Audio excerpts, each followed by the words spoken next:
A few months have passed since the first Death Star's destruction, and the Empire was searching every corner of the galaxy in hopes of locating the Rebel fleet. Having captured a Rebel navigation mathematician and having tortured the secret hyperlane equations used by the Rebel Alliance fleet out of him, Darth Vader was on the move in capturing new Rebel soldiers and forcing out any information from them that he could that could finally lead him to locating that continually moving fleet of theirs. With this now the plan, the first Rebel base that Vader and his fleet discovered was bombed from space in order to weaken their defenses. But the bombing was a bit too hard, as by the second wave of the bombardment, every single Rebel at the devastated base was already dead by the time that Vader and his stormtroopers arrived to capture prisoners.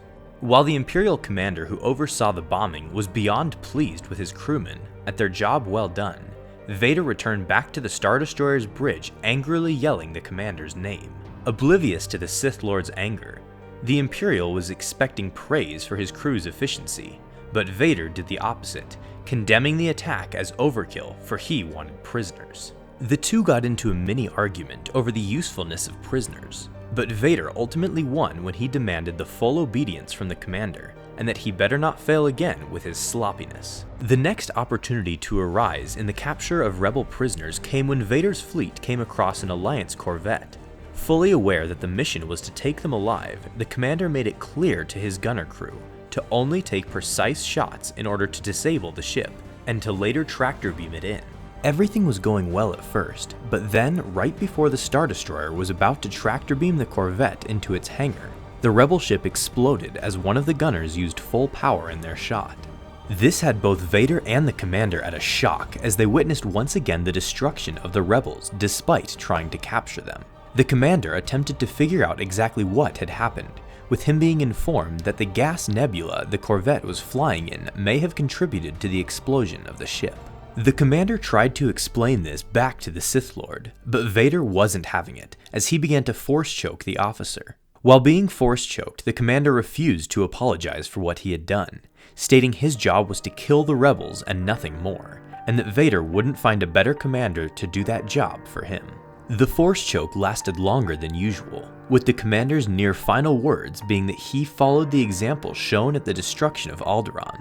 When the word Alderaan was mentioned, Vader felt an odd disturbance in the Force, which told him something else was off about the gunner crew he was with. As a result of this odd disturbance in the Force, Vader released the commander from the Force choke and spared the man's life, telling him that his bloodlust was a useful trait, but it must be used smartly, and with that, the two went into his office to plan something secret.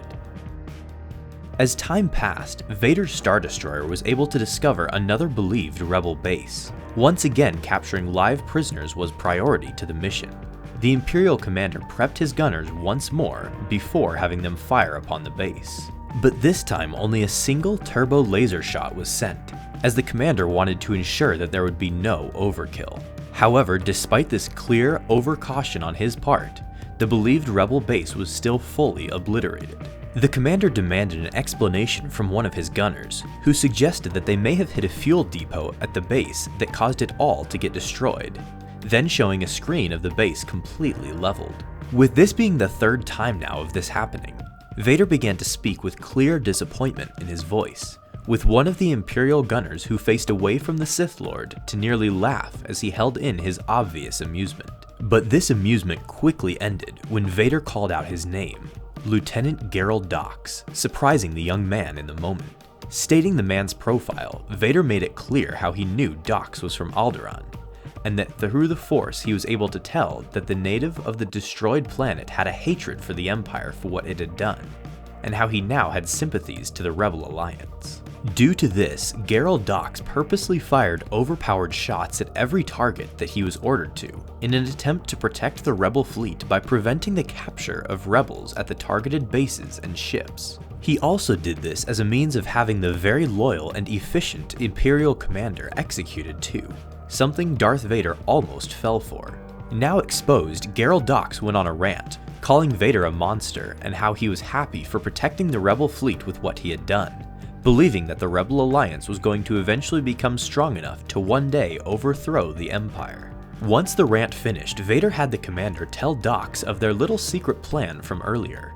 The commander informed Dox that while his home of Alderaan was indeed destroyed, there were many people from the planet that were off-world during its destruction. Most of those survivors went on to establish a new colony to continue the legacy of Alderaan, and that Dox may one day have visited it. And right when he said that, Vader stepped in and told him that would all have been possible had he not just destroyed it. Vader explained that when both he and the commander suspected of Dox's treachery, they picked the Alderaan colony as a result, especially to see if they were right about him.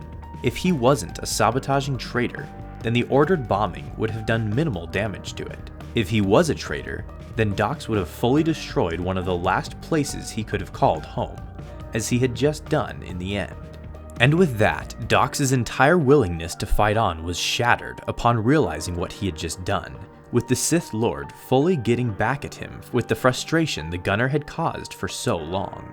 Afterwards, Dox was sent to an Imperial labor camp, and Vader continued on to search for rebel prisoners, without a rebel troll on board sabotaging his every move. Thanks for watching this video.